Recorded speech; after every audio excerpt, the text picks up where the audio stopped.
Anybody in the mood for a cup of Diet Trump? Me either.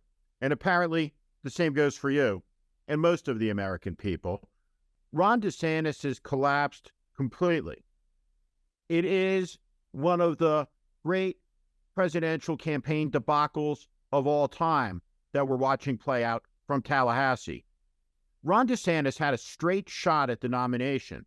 All he had to do was invite disaffected Republicans, worried donors, congressmen, activists from Iowa, from New Hampshire, from all over the country to the Florida governor's mansion.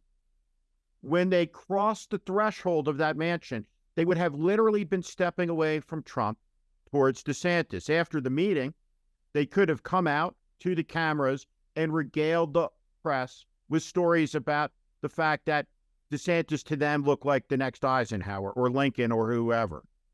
They didn't do that. Instead, Ron DeSantis went out amongst the people, and one of the greatest political debacles of the modern era followed. He is a peculiar and strange man. Look at this outfit.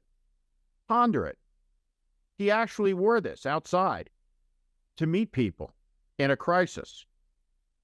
White rubber boots for a man who's the chief executive of the state, the commander-in-chief of the Florida National Guard. And he uses his fingers, apparently, to eat pudding. He wipes snot on the back of supporters. A presidential announcement is an important moment in the story of a campaign. It is a moment where somebody steps forward, looks an audience in the eye, and says these important words. I am announcing my candidacy for the office of President of the United States. It's quite a statement.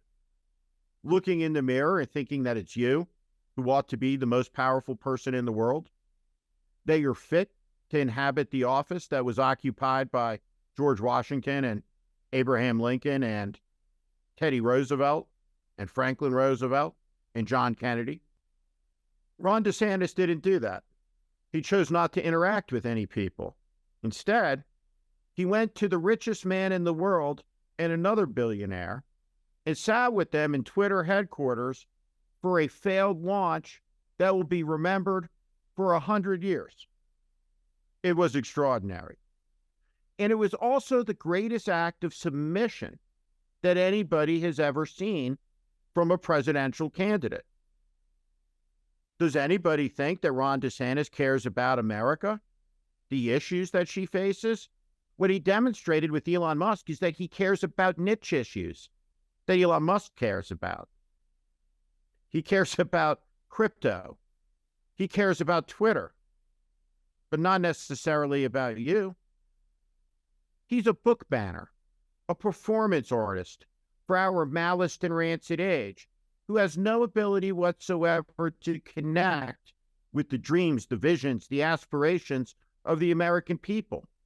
He's small, he's petty, and at the core of his campaign is a rottenness that is epic and transparent. What Ron DeSantis is doing is trying to appease the lowest, the worst dividers and seditionists in the country.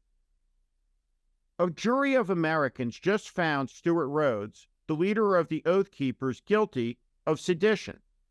He tried to overthrow the government of the United States. He was at the heart of a conspiracy that Donald Trump led.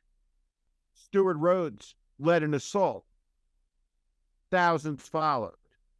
They came into the Capitol building of the United States, what Joe Biden called the citadel of democracy. They assaulted police officers. They bludgeoned them with American flags. They came to kill. On that day, the Confederate battle flag, for the first time, breached the grounds of the United States Capitol, and it was carried high through the rotunda. That crowd came to kill and hang the Vice President of the United States. A weak and timid man who, even to this day, will not denounce the man that tried to have them killed. Ron DeSantis wants to pardon the criminals who tried to stage a coup. He wants to lionize them. Ron DeSantis has no chance in this election because Ron DeSantis is a political extremist himself. Here's an important thing to understand about conservatism.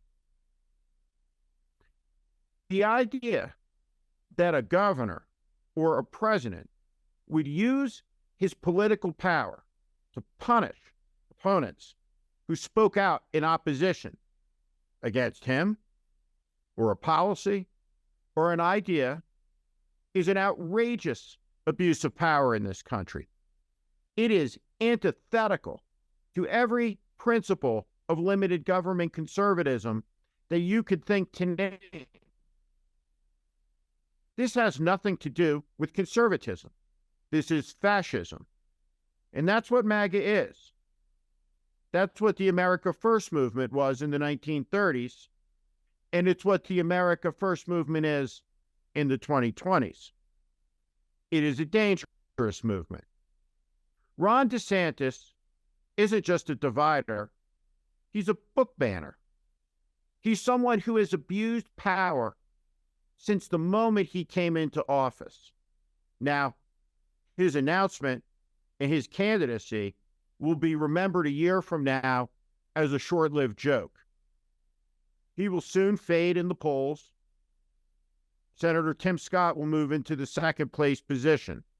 But the simple fact is, Donald Trump remains the king of MAGA. He's the front runner for the Republican nomination. This man, the greatest danger to the Republic since the Confederacy, stands ready to be on a ballot on all 50 states. His defeat is essential for the continuation of American democracy past its 250th year of independence.